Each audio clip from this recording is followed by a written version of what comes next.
Hello everyone, स्वागत है आप सभी का इस वीडियो में। इस वीडियो में हम देखेंगे क्लास 10th मैथ्स के मोस्ट इंपॉर्टेंट क्वेश्चन, जो कि यह क्वेश्चन हमारा बोर्ड एग्जाम में 6 नंबर में अवश्य ही आता है।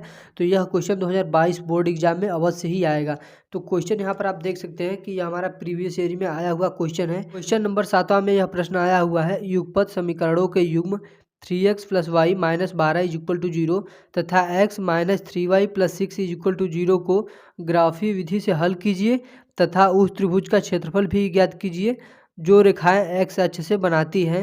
यदि आप यह वाला क्वेश्चन नहीं कर सकते तो अथवा में करके एक क्वेश्चन और दिया गया है, जो कि यह वाला भी क्वेश्चन 6 नंबर का है और यहाँ पर यह वाला भी क्वेश्चन 6 नंबर का है। यदि आप इस क्वेश्चन को सॉल्व कर ले जाते हैं तो 6 नंबर आपके कन्फर्म हो जाते हैं। तो आइए इसी क्वेश्चन को हम सॉल्व करते हैं।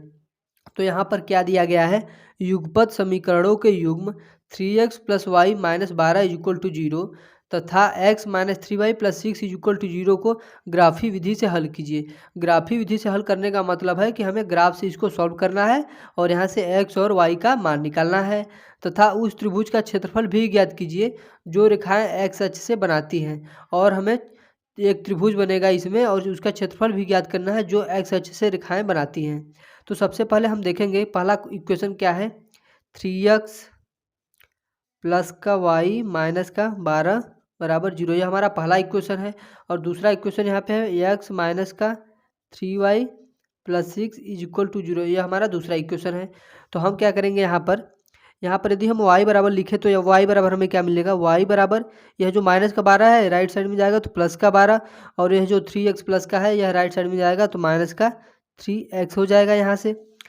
तो यहाँ से अब हम x का मान रखेंगे तो y का मान हमें मिल। यहाँ पर हम एक सारणी बना लेते हैं जो कि x के 3-4 मान हमें चाहिए, x और y के दो लाइन को दर्शाने के लिए कम से कम 2 बिंदु तो चाहिए। यदि 2 बिंदु पता होगा तो आपकी एक लाइन तैयार हो जाएगी।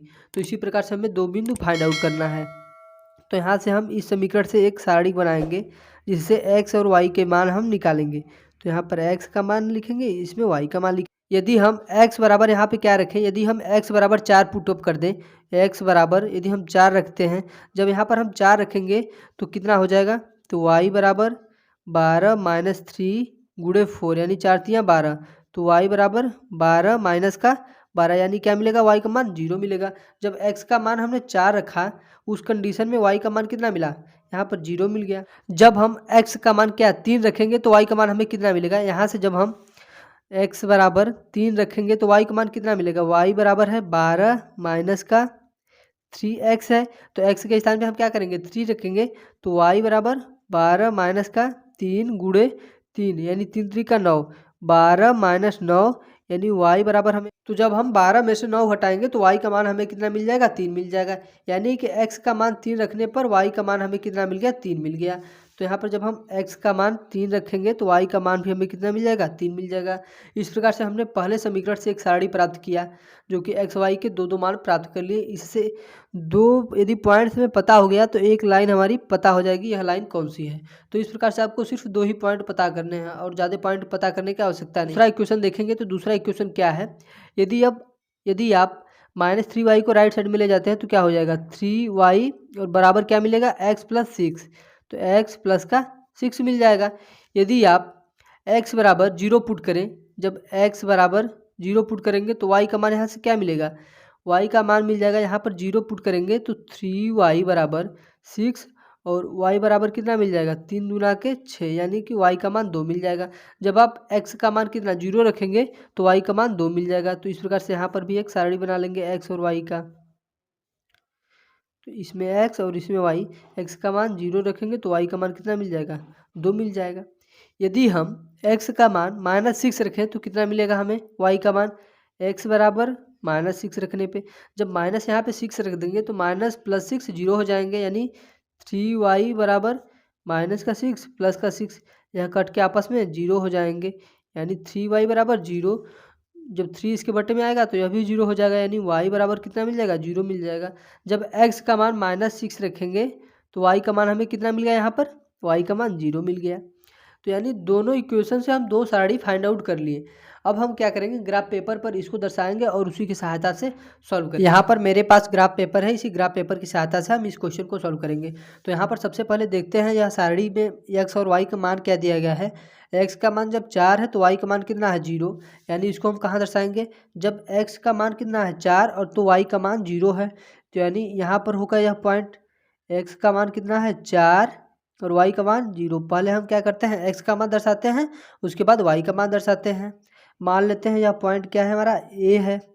और दूसरा पॉइंट यहाँ पे देखते हैं, जब एक्स का मान 3 है तो वाई का भी मान कितना है 3 है। जब एक्स का मान 3 है तो वाई का भी मान 3 है, यानी यह यहाँ पर कट करेगा। यहाँ पर एक्स का मान भी 3 और वाई का मान भी 3, इसको हम पॉइंट दे देते हैं, या पॉइंट मान लेते हैं बी पॉइंट है। यानी एक लाइन को हम दर्शा लेंगे इस प्रकार से। तो यह लाइन कुछ इस प्रकार से हमारी, यह लाइन जो होगी कुछ इस प्रकार से आगे बढ़ेगी। तो यह लाइन होगी, यह लाइन मान लेते हैं, यह लाइन ए भी होगी हमारी। फिर आगे दूसरे समीकरण से जो हमें सारणी प्राप्त हुआ है उसका मान दर्शाएंगे ग्राफ पेपर पे। तो एक्स का मान 0 है तो वाई का मान 2, यानी कि एक्स का मान 0 है तो वाई का मान 2। तो वाई अक्ष पे एक्स का मान कितना होता है 0 होता है, तो यह पॉइंट कुछ यहाँ पर आएगा हमारा, यानी कि एक्स का मान कितना है 0, पहले एक्स का मान दर्शाते हैं, फिर वाई का मान कितना है, वाई का मान 2। यह पॉइंट मान लेते हैं सी है।